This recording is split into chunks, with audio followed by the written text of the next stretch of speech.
Okay, you should be good to go. Okay, I'd like to call this meeting of the Land Use and Building Management Committee of the Norwalk Common Council to order. It is Wednesday, May 3rd, 2023 at 7:01.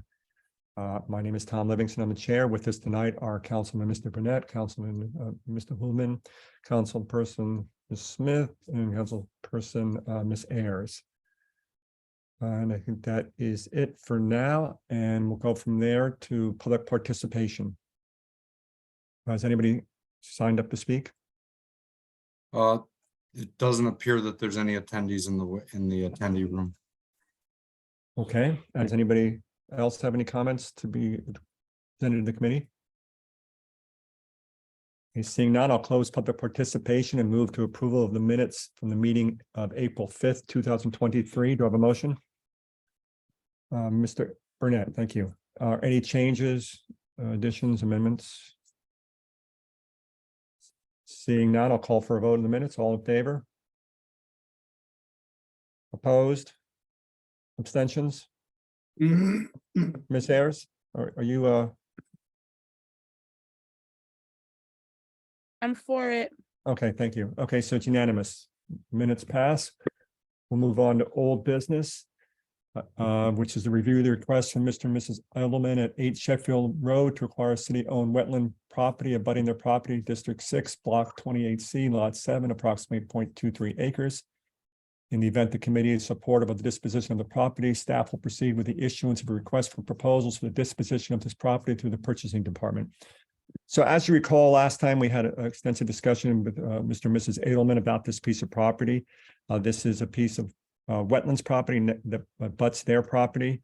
They have expressed an interest in acquiring that property. Last month, we had some questions about how do we value that property? How should we think about it?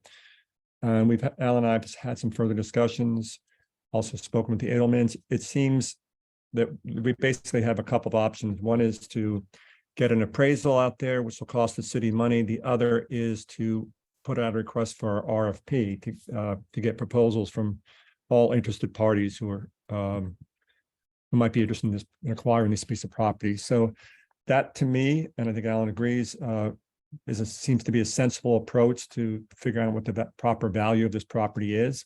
But of course, I'm going to have the committee discussion and see how you guys feel about that. I think, and obviously, the question is, how do we come to a fair value on this?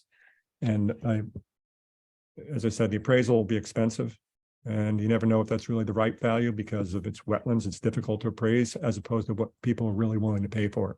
So anyway, we are proposing that we go out with our RFP. So curious as to the committee's thoughts. Any thoughts? Any objections? Mr. Burnett. Yes, thank you, Chair. Could you share, or either yourself or Alan, the differences between the two options? Alan, could you do that? Yeah, the difference fundamentally is a cost to go through an appraisal process. Probably, I don't know how much is this. I mean, usually we do a much bigger piece of property, and but for this property, if we go out, there's I don't know, a few dollars, whatever there may be. And then once the value established, we actually had to go RFP anyway, because appraisal a certain value, it's really up to somebody want to pay for that value. So the value of it is it's a reference point to it, but at the end of the day, it's what the market dictates, right? Again, even if you do appraisal, we get value, we said to go RFP process to see who's interested. Ms. Ayers. If we go the RFP route, is there a minimum value amount that we have to use?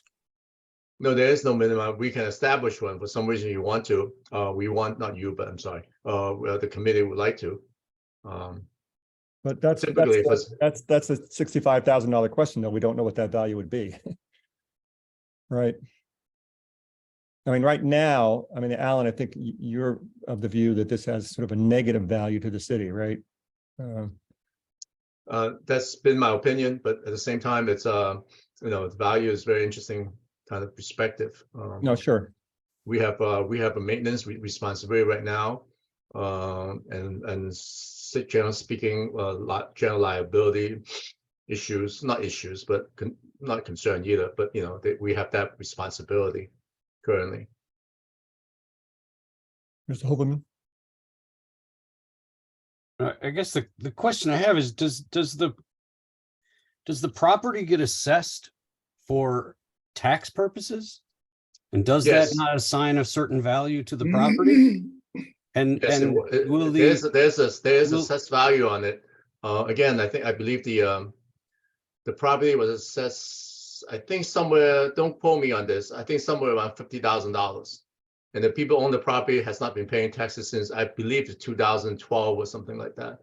And then the property foreclosed about a year, 2 years ago. Not foreclosed, yeah, by tax sale, and nobody bought it at tax sale. Nobody Additionally, submitted a price for a tax sale. whoever were to acquire the property, it would be assessed and they would be taxed based on an assessment of the value of the property, correct? So if Yes. the Edelmans acquire the property, it's going to increase, it increases the lot size of their lot, which increases the value of their property by X factor, correct? In theory, yes. So it has some value in some way. So That- whether you went that back to the question- tax rolls and did it, or whether you did an RFP process, it would assign a value of some kind. Right, and it's up to a tax assessor. I actually reached out to the tax assessor's office and explained the situation to them.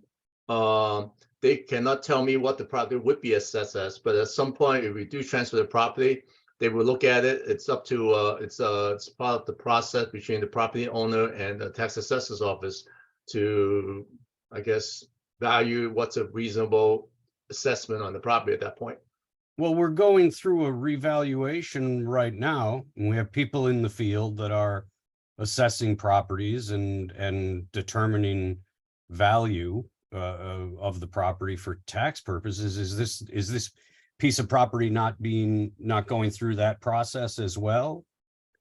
I think it traditionally on city property, there's no challenges because the city, you know, the city owned property. So, I mean, when you look at city property, again, whether it's assessed high or low, the city does not challenge the property value because it's our own property. We don't pay taxes. Regardless of challenge, we have people doing this work right now. Is it not conceivable that this piece of property could be added to their?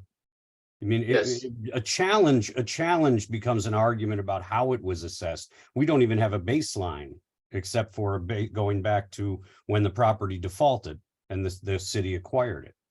So Well, that's, I mean- I think, one way that we're in the Well, process. I guess would a tax assessor's appraisal be the same as if we hired an Well, appraiser? I don't think it would don't we be. value isn't it, what is it, 75% of the value of the Yeah, property? I don't know enough they're the same. I mean, to me, we're trying to come up with a value for this property. We know that whatever it was assessed at, the then owners didn't think it was worth it, right?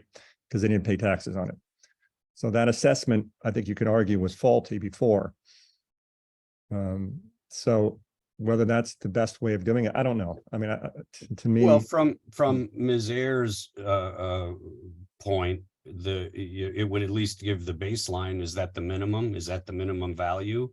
At that point, the old valuation of the property based on the tax rolls before it defaulted? Would that be the minimum? I think the evidence suggests that valuation was incorrect.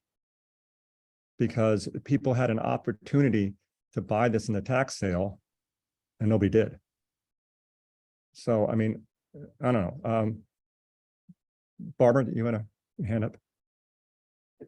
Yeah, I mean, just a couple thoughts and comments. It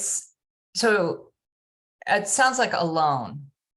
This property is not worth much, and clearly it wasn't assessed properly because it didn't sell.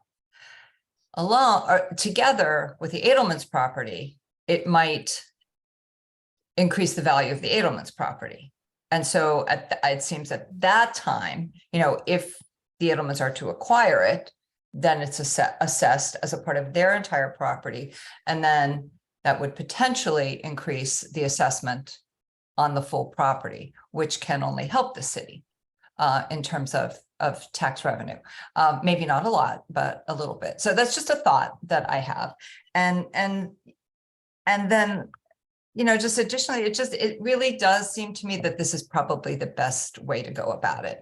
I don't think that we should spend the money on, you know, having it evaluated by a real estate, you know, in the real estate arena, because I think it would be overvalued. And I don't think that's the way to go. I don't think that we should be spending money on it.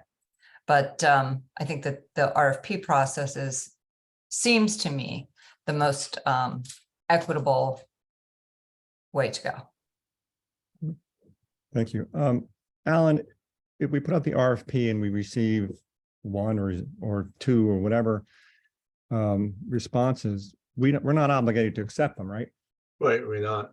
So it'd come back to the committee. I just want everybody to understand that if we came back and people weren't happy, you know, we don't have to accept it. But that said, my personal belief, and this is my personal belief, that this is if we have a property owner that is willing to take on, and by the way, I encourage everybody to drive by there, to take on this property with value and maintain it and take it over. It is a dumping ground right now, and nobody seems to want to take care of it. And the city's not taking care of it. Ms. Ayers. So I think, well, first let me say, I drove by it twice at two different times, one early in the morning and one almost at dusk, to make a fair assessment. And I do hear and appreciate the verbiage of the city staff and some of my colleagues when they're talking about value, but someone said something about value being subjective. My issue is not with the current resident who has asked for the property. My issue is not with an RFP process. My issue is with giving it to someone because certain people feel that it's not valuable. That's my issue. I want to be clear, and I want that to go on the record. I have no concerns. I don't know the Edelmans. They seem like lovely people. He has a lot of books. I like people with books. My issue is a procedural, structural issue of the city giving property, regardless of the value. That's why I keep saying, well, what's the minimum? Regardless of the giving property to anybody. The optics alone reads wrong for me. This is Nicole speaking for me. I think the RFP would be the most cost-effective way of doing it. I just don't think we should say, because we don't want to deal with it and we, quote, air quotes, feel that it's a sore on the city, we're going to sell it for $2. I think that's wrong also, because at some point that value is going to help someone. To make the argument of, well, it wasn't valuable before because nobody wanted it, that's not a very strong argument. That's subjective. We don't know. We're still coming out of COVID. It's a lot of variables, a lot of things that are into play. So I just think for the sake of time, if we put it out for RFP, as long as it is a decent amount being proposed, I don't have a problem with it. But if I do feel that we're underselling it because the committee doesn't see the value of this property because it's wetlands, then I'm going to have to vote against it. Okay, thank you. At this point, we're not looking to give it away, but that's why we're trying to get the value. So why don't we go? What I'm hearing is there's a willingness to go forward with the RFP and see what happens. Is everybody, Alan, we don't need a motion on that, do we? No, it's just a process. So I will work with purchasing department to issue RFP, will advertise about 2 weeks or 3 weeks. And chances are will not be coming back in June meeting, probably July. By the time I get things to the purchasing department, they give them another week to issue it. By the time we come back, we wouldn't be coming back in June, so it'll be probably July meeting. That's why we bring the results of the RFP process back. There's no specific action required. It's not approval. It's procedural. Okay, great. Barbara? Yeah, one more question. Will we have a public hearing? We will have it afterward, Right, okay. I just wanted to make sure that that's part of the process. right? Yeah, Okay, that's a good point.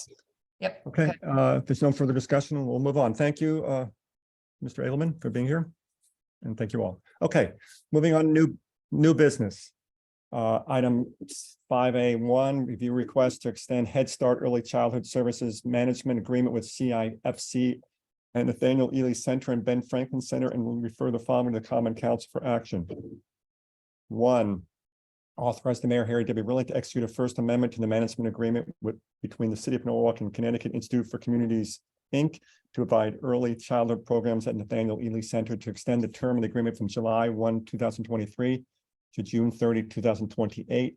And B, authorize the mayor, Harry W. Willing, to execute a First Amendment to the management agreement between the City of Norwalk and Connecticut Institute for Communities, Inc. to provide early childhood programs at Benjamin Franklin Center, to extend the term of the agreement from July 1, 2023 to June 30, 2028. Do I have a motion?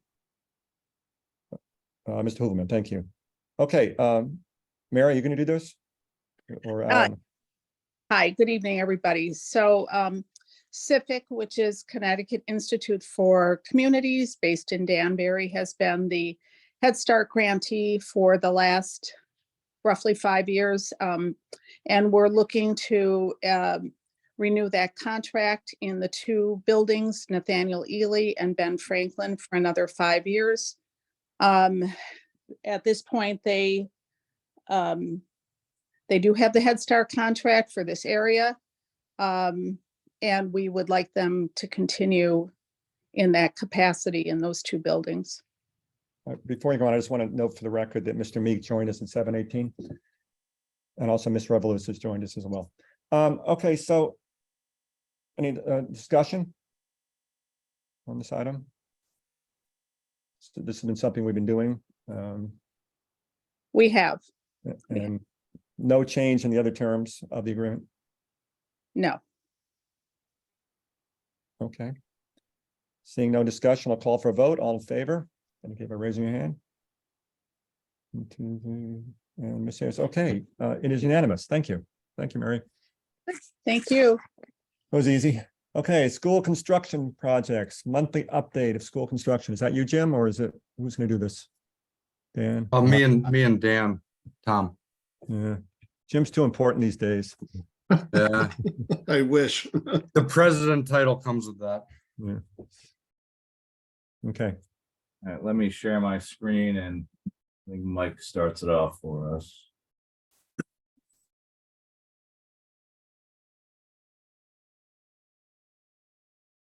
All right, can everyone see my screen? yes.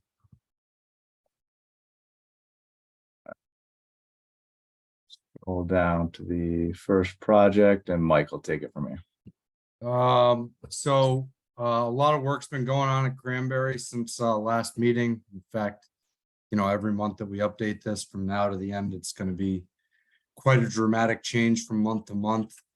At this point, you know, the building is completely closed in, all the bricks been installed on the outside. The mason is probably about 98% done with his work, including the interior and exterior work.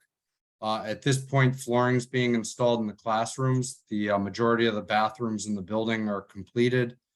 MEP finish work, meaning registers, grills, diffusers, final lights are being installed. You know, now that the weather's broken, the site work contractor has remobilized the site and they're working on sidewalks throughout the property and the new play area, which is, it's not a playground, but it's more of a hopscotch hard surface for the children to play on the west side of the building is being completed. We've engaged the faculty and staff at the school at this point regarding the move. We did the first move coordination meeting, last week, and we have a moving delivery, which includes boxes, anti-static bags, keyboard bags, bubble wrap, tape, everything you would need to move, scheduled for May 15th. The staff over at Cranberry has been extremely helpful. getting the message out to the staff. They have a form for special items that are to be moved, and, everything's going very smoothly. The first delivery of packing materials will happen on May 15th. And we're coordinating with the staff over there to have dumpsters delivered to the facility for any items that are going to be discarded. We're also working with the Board of Ed at this time regarding the furniture disposition. So the Board of Ed purchasing agent has been active with us going into the building, identifying items that the Board of Education may want to salvage. And those items, we have tentatively scheduled as to when those items will need to be taken from the building to their new home. Other than that, everything's going very well with the project. Mike, Tom, a couple questions here. So are we comfortable that we're on schedule for everything? I know there were a couple of items we were concerned about, like generator and things like that. Are we comfortable that we're going to be okay? The concern has subsided to some degree, but we've set a date of May 15th with the construction manager where they will issue a letter to the city indicating that the building will be ready for turnover.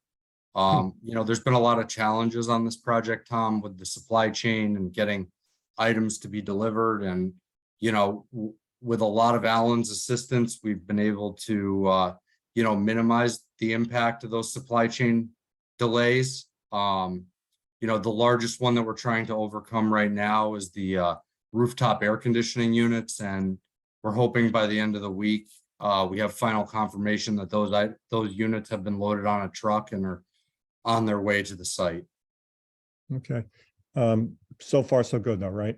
Yeah, no, the construction manager has definitely been in front of it. They've been having weekly meetings every Wednesday with the manufacturer of those units. Thanks to the email that Alan sent out to the construction manager, which was then relayed to the manufacturer. I think that was very helpful in getting the delivery of those units expedited. We were actually able to, which is kind of unconventional, as a unit was completed in fabrication at the warehouse, they loaded it on a truck and sent it right to the site to try and expedite the schedule for us. So, typically they would wait till they're all done, package them all up on a truck and then deliver them to the site. But the construction management company was able to get an expedited delivery so that the tradesmen in the field were able to install them as they were fabricated. So that's helped us out quite a bit. That's great. And one last thing, are we having teachers start packing up on May 15th? Well, Isn't that disruptive? Well, so the principal was also part of the moving coordination meeting.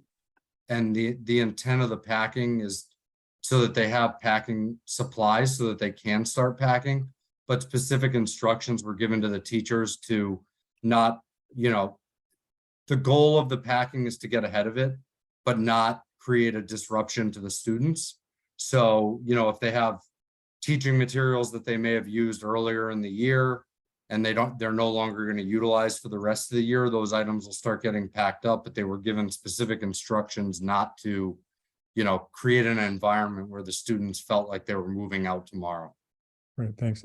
Any other questions on Cranberry for anybody? Committee, I can't speak up if you want to. I can't see who's raising their hand at all. Tom, Chairman, I had a quick Yeah, question. go ahead. Just curious as to when will the demolition of the old building begin and how long do we anticipate that will last? So that's a great question, Greg. We've basically given the faculty and staff until June 22nd to have everything packed up, or actually the 21st, I'm sorry. And then on the 22nd, the moving crew will be engaged once we get them on board to begin the move out of all the materials that are in the building. There's going to be a lot of activity going on during that week. The Board of Education will have that whole week to get any items that were deemed salvageable by the Board of Education out of the building. And as efficiently as we can get the stuff out of the building, that'll facilitate the demolition, which I would anticipate will start before the end of June. It'll probably go through the entire summer and potentially into a portion of the semester of the new school year. And then we're looking to have it completely demolished by, I believe, October or November of this year. And, you know, we've been in contact with the staff over there. They've been extremely helpful as to creating logistics plans for transportation, for bus drop off, the new circulation routes, because those are going to change again temporarily prior to the final design, because the new parent drop off loop is basically where the building is now, as well as the athletic field. So we're working out all those details, and, you know, it's a fluent situation right now, you know, just making sure that they have all the space that they need to effectively do a drop off and pickup, and, you know, the parents aren't impacted by the drop off and pickup as well. Any other questions on Cranberry? All right, let's move on. Before we move on, real quick, I just had two photos. Oh, yeah, okay. You know, the photo to the left is the kitchen. The quarry tile's been installed. The vast majority of the MEP infrastructure has been installed. And it's, you know, everything's going real well at the project. And to the right is the new main entrance and the lobby for the Cranberry School. You know, I selected this photo. I think the coffer ceiling look with the sheetrock and the cedar roof deck looks great. So it was just a photo that I felt was worth sharing with you folks. Thanks. And I look to schedule a tour with the committee and probably with board event members as well, probably either June or early July. Great.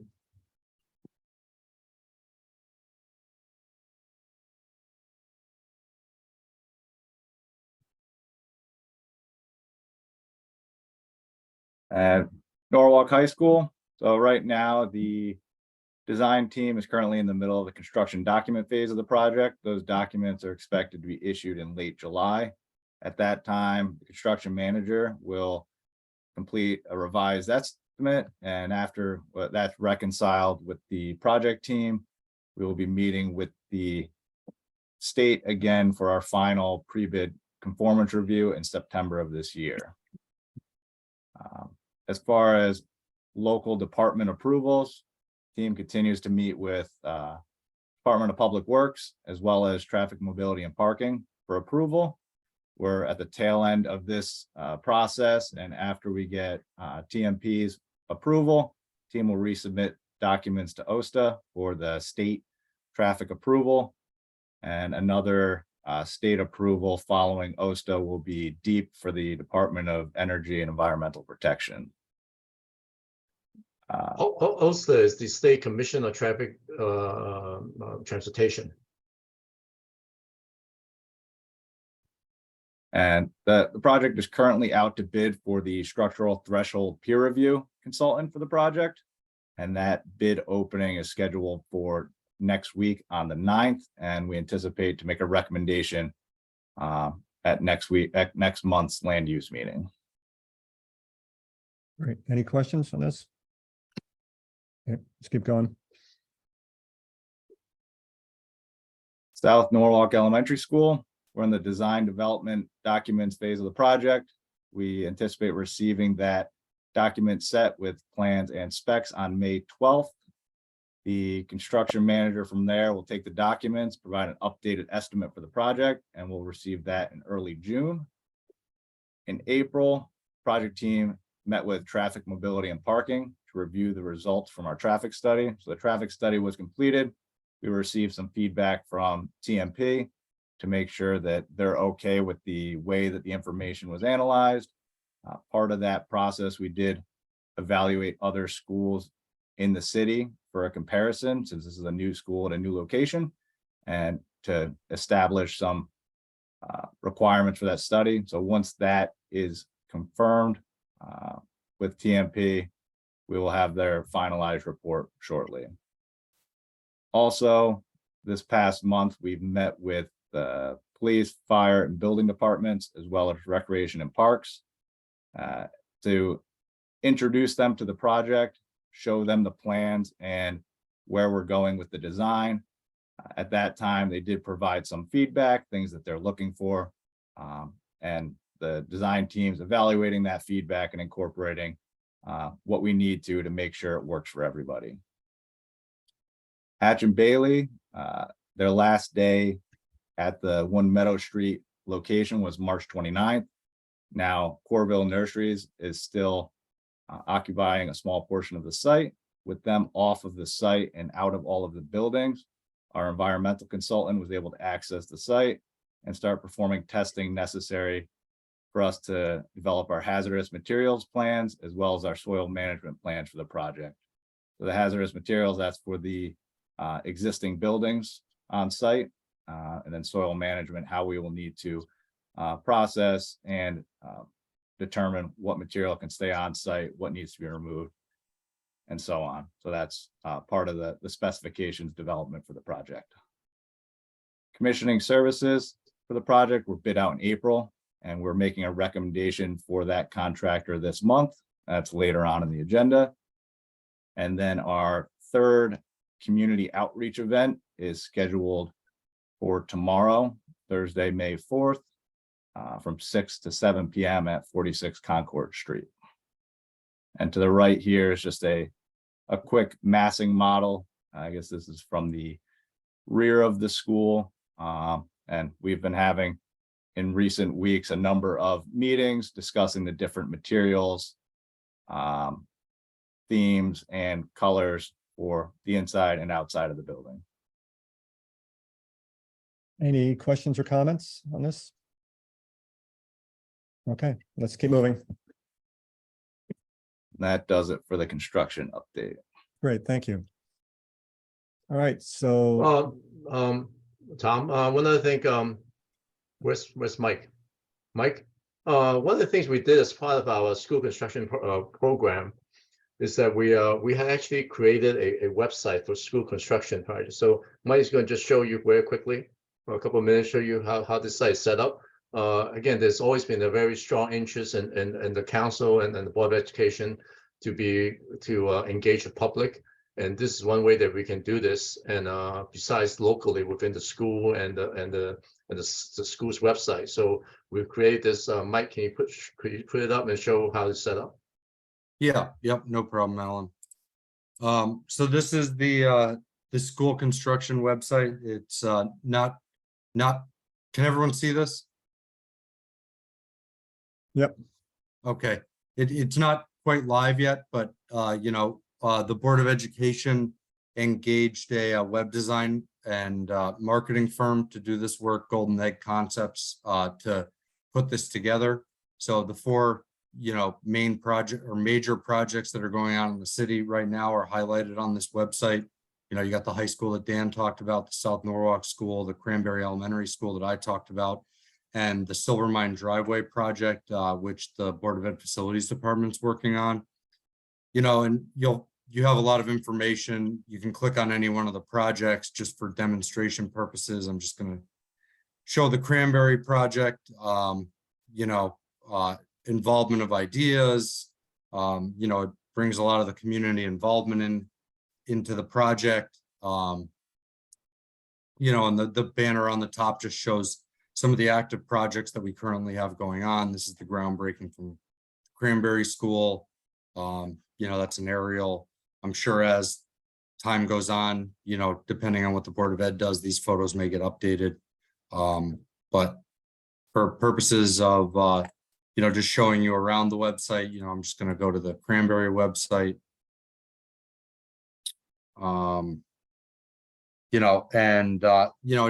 It shows an about the project. You can click on the, highlights of the project, the square footage, the cost, what we're doing there, the amount of students that it's going to support at the end of the project. We have a schedule, which I particularly like how it's designed. It's quick and easy for people to look at. There's so if you can click on the learn more section, and then it gives you a little bit more information about the project, the reimbursement rate, the square footage, the site size, the parking capacity, a brief description of the project, some more photos of the project, there's a document library that was shared, all the presentations that have been provided to either the Board of Ed Facilities Committee, presentations that were shared here, the time-lapse video that we shared, which actually I hope to update soon, just so that people can see, further on than, what you guys had seen. I think that was a couple meetings back. There's an image gallery, which, we're still populating the photos for it. Right now it's just renderings. We're going to continually update it with more photos as they become available. There's an FAQ section, and then there's nothing in the FAQ section at this point. And then, members of the team, the members that are supporting the project from the city and the Board of Education. So, I think it's a great design, and I think hopefully it really helps the community get answers that they may be looking for and get engaged with the projects that are being done in the city. So Mike, you said you're still adding photos. This is live though, right? No, it's not quite live yet. Oh, So this is more or less a test run to you folks, just so that you guys could see the layout of everything. There's still some final changes being made to the website. Like I said, adding photos, making sure that all the information has been properly vetted by everyone, and everything's accurate, and from there we'll just, continue on. So it was more or less to show you guys and see if you guys had any feedback regarding the website. well, I just think, I think it'd be nice to have the current photos, but when do you Yeah. expect this to go live? I believe it's supposed to go live later this week, but again, I'm not all that close to the design of this website, but I will be able to inquire on that for you, Tom, and find out when that'll go live. Yeah, if you could, we can sit Yeah. around. No, Yeah. Brian, you want? Well, it looks live right now. I just hit it. So you're published. I don't know if you have everything that you want up there published, but it's out there. It is, okay. Oh, okay. I probably should have grayed out the link in the navigation bar of my browser, because I don't think it was supposed to be live. So No I may worries. have, My I may have inadvertently just made the website live to everyone. no worries. My kids are gonna get a huge kick out of it. Those are my twins in the cover photo. They're gonna be in 5th grade next year, first class. Well, as long as my home phone number is not on here, I'm good. Not yet. Yeah, Um, Brian, Yeah, you're right at let's get Alan's home phone number on there. the, yeah. You're right at David, the, I'm you're sorry, right David, at the front, you're right at the forefront, Brian. You're right on the main photo. So I think your home phone needs to go right next to Alan's. Yeah. That's fine. David, did you have something? Your hand was up before. No, just the question was, is this going to be accessible from both the city site and the Board of Ed site? Is that, Yes. David, I can't answer that for you, but when I inquire about when it goes live, I'll ask that question as well. well, I think we Yeah, should that was, definitely. I'm sorry, that is the intention, that when you click the city website and the Board of Ed website, you can, this is linked to that. And is it going to be a front page link on the landing page of the city's website? That I do not It's know. not something people have to go hunting for, but it's like right there prominent, because I think this is great. I mean, Yeah. the idea of it, I just don't want to hear people say, oh, really, I can do that? How do I get there? So. And I think this website is going to be maintained by the Board of Education. So you can see it's under Norwalk Public Schools, and we, the construction team for different projects, will provide information update, and so they will load it onto the website as new stuff come on board. Okay, Hey, great. Looks Alan, great, guys. when we know it's live, can you do me a favor, just, or send it to me and I'll do it, just send it to the council? Sure. Alan? Be great. Okay. I'm gonna move on unless there's anything else on this. Oh, okay, so let's move on to B2, which is the review request to amend Gilbane's construction management contract for Norwalk High School, and refer the following to the council for approval. Authorize the mayor, Harry W. Rilling, to execute an amendment to the agreement with Gilbane Building Company for Norwalk High to provide additional pre-construction services in the amount of $90,761, envelope review services in the amount of $34,000, interdisciplinary document coordination in the amount of $134,524, contractor controlled insurance program services savings in the amount of $300,000 to be taken at the time of the GMP amendment, and incorporation of a project labor agreement, PLA, no fee required, account number noted. Do I have a motion? Ms. Smith, thank you. A lot here. Who's going to talk about it? Amar, you going to do Jim. this? No, Jim. Jim? Yeah, so the additional pre-construction services was incurred as a result of the option A and option B discussions that we had some time ago when we started to recognize the problems with option A and wanted to take a look at another option. And as a result, we had option B. Gilbane had to spend additional manpower and estimating services as a result of going to option B. They participated in numerous meetings, town meetings, city meetings, I should say, as well as, again, had to do another estimate as well as value engineering of that estimate. So as a result, there was an additional cost for their time that was not anticipated, was out of their scope, and it amounted to the $90,761. That additional time really started in mid-November. And I forget what year now. I want to say mid-November of 2021 and went through actually early April of 2022. So I know Dan did a thorough review of the request and felt that the number here being presented was fair and should be approved. Yeah, let's keep going. If people have questions, just jump in. Okay, on the second bullet, the envelope review services, I did make an error. It's not 34,000. If you look at the backup in the meeting packet, it's actually 38,000. So I'm not sure how you want to handle that, Tom. Well, let's amend the motion. Well, Okay. let's do it. I'll do it right now. Move to amend the motion to increase that number from 34,000 to 38,000.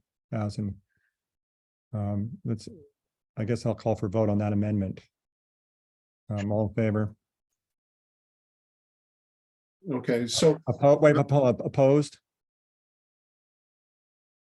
Barnes opposed. Ms. Ayers, are you? I'm in favor. My little hand ain't working tonight. Oh, no. Your voice is though. That's good. Okay, so that's fixed. Okay. so the envelope. Wait. I think Brian opposed, right? Yeah, Brian opposed. I'm sorry. Didn't I say that? Yeah, I'm opposed to everything with New Norwalk High. Right. It's just check Everything. that box. Okay, go So ahead. the envelope review services is a third-party review of the design and the interrelationships of the waterproofing and the backing of the envelope and how it interrelates with the roofing as well as flashing throughout the building.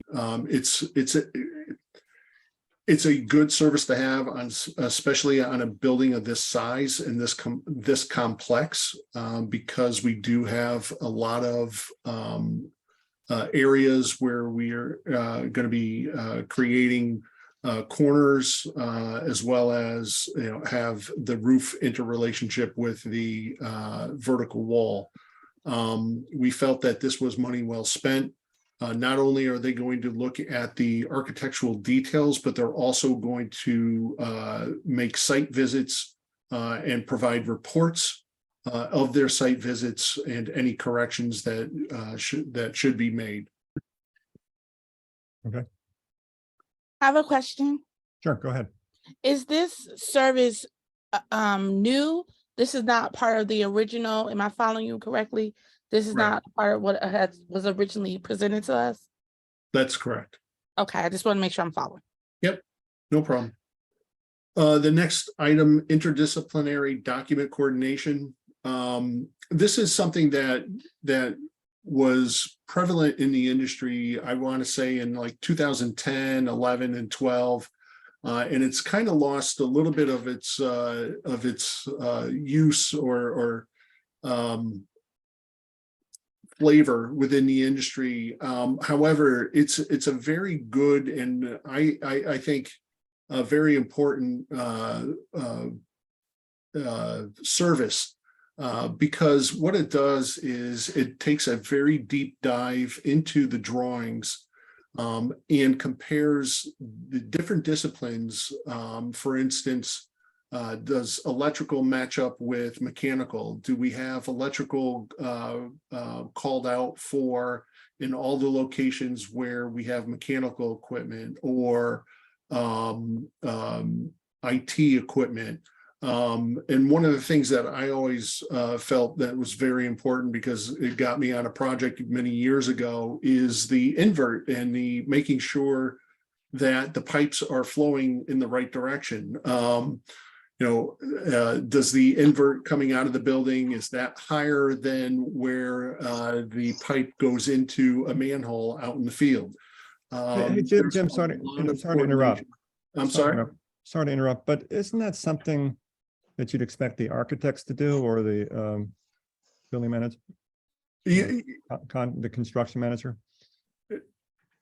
not to the detail that they go into on this. It's where they check every invert, where they check the specifications against the drawings to make sure that what the equipment that they're specifying is actually shown on the drawings. That the equipment on the drawings is actually identified properly in the specifications. And Tom, I hear you, and it's almost like a quality control that you would expect that an architectural firm would do. It's not there in the industry anymore. And I'd say in the late 90s, early 2000s, there was a service that kind of popped up that was a result of former Navy corpsmen that they called it Ready Check. They provide that service. And then Gilbane also, I think in 2002, recognized that this is a very important service, and they have a separate division within Gilbane that does specific interdisciplinary review. Again, I found it very helpful back when I used Ready Check on a couple of other projects. They also provide all their findings to the architect and the engineer, the design team, to have them incorporate those issues onto the documents before they're issued for bid. And then they also check to make sure that the corrections were incorporated into the documents. So it's really it is a quality control service, but it's also, they also make sure that they don't just point out or highlight issues. They make sure that those issues were incorporated into the documents. It really saves a lot of time in requests for information during the bid period. And it also does save money in change orders. So is it reimbursable from the state?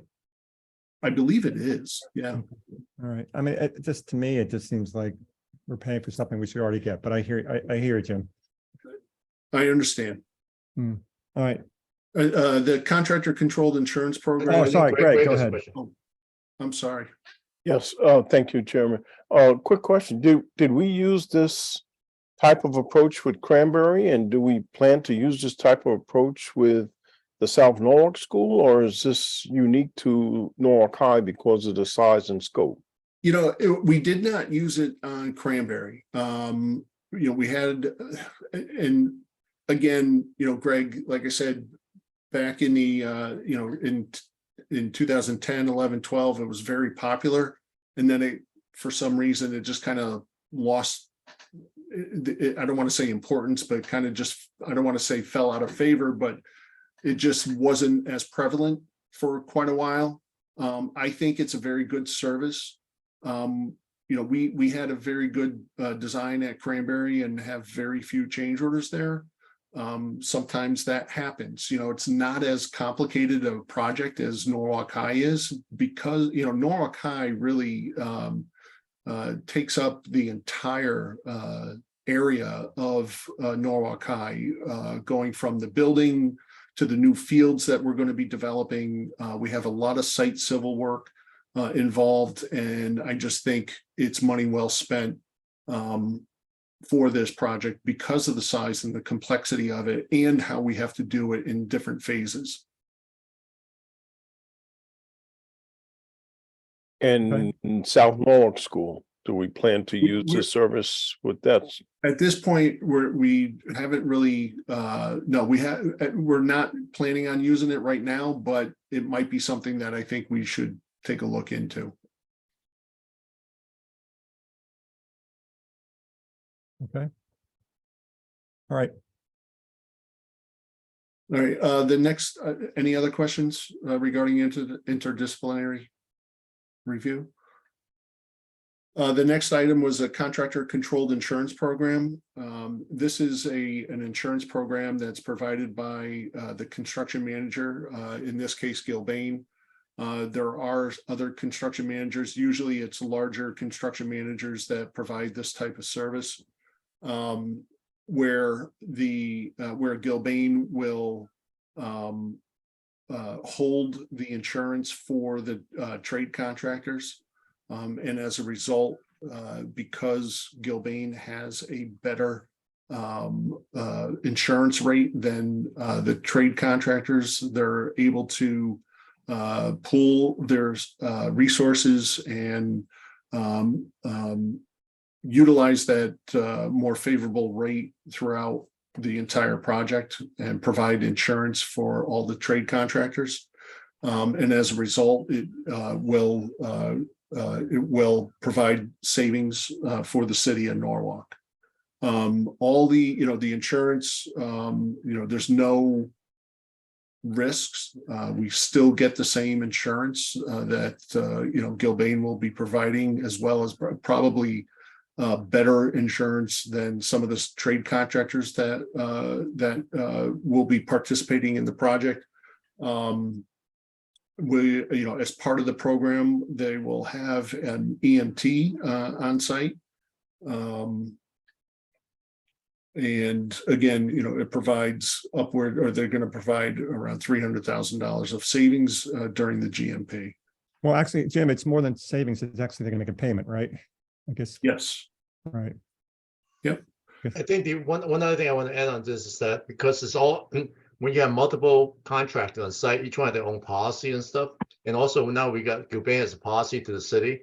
When claim comes in, it gets very, I'm not sure what the right word is, complicated and aggressive, I guess, among the parties. So by having one consolidate one insurance company, the chain of handling claims is only one place. Instead of companies through another company and go after the other company, kind of all these other issues. So having one insurance company manage the whole thing, it's much easier to manage in terms of providing benefits and all that stuff. So it's a much cleaner process. It is. Any questions on that? Okay. And then the last item is the incorporation of a PLA, project labor agreement. That is something that we did do at Cranberry.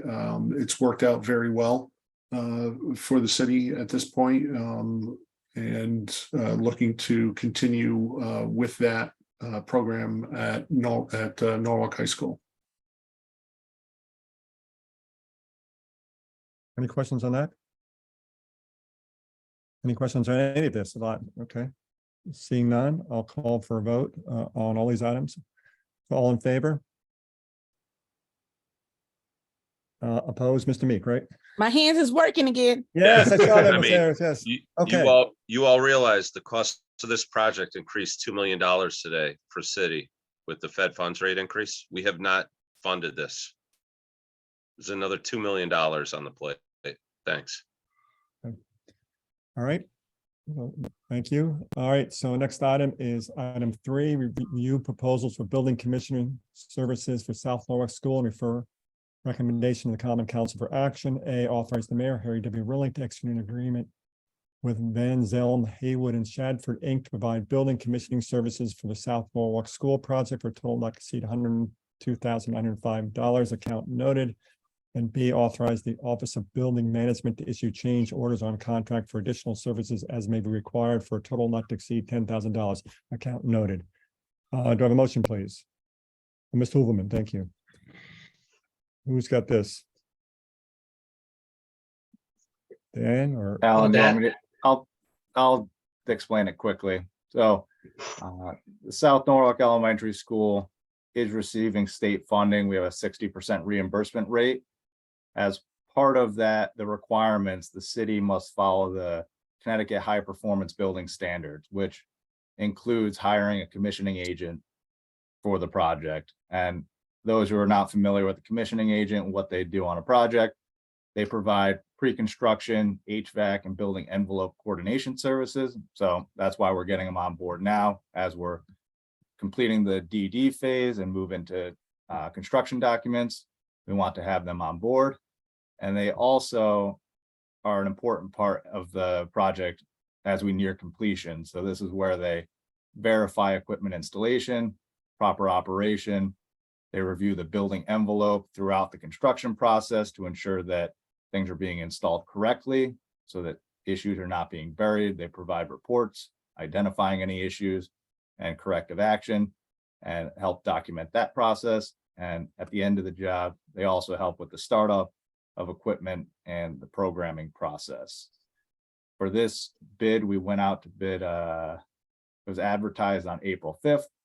We received 2 proposals for the project. The first was Van Zelm, Haywood, and Shadford Incorporated for $102,905, and then BVH Integrated Services for $111,820. Both were qualified and experienced with public school projects in the state, as well as the Connecticut High Performance Building Standards requirements.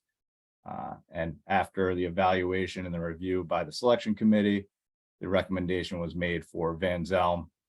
And just another note, both of these firms, the city has worked with in the past. So, All right, and this is something we do all the time now, right? yes, we have commissioning services on pretty much all of our. No, all of our projects have commissioning services, yes. Hmm. And Okay. both of these firms that responded are very good firms and are known for their commissioning services. They do very good commissioning services. Good. Any questions or discussion? Okay, seeing none, I'll call for a vote. All in favor? Okay, any opposed? I guess Mr. Meek has left the meeting, so it is 5 in favor, no opposed.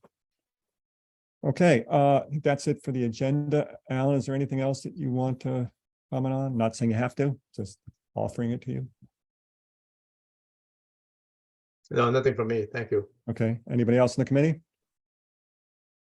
Seeing, hearing none, I'll call for a motion to adjourn. Anyone? Mr. Woolman moves to adjourn. All in favor? Okay, we are now adjourned. Thank you all and have a good night. Thank you. Good night. Thank you. Good night.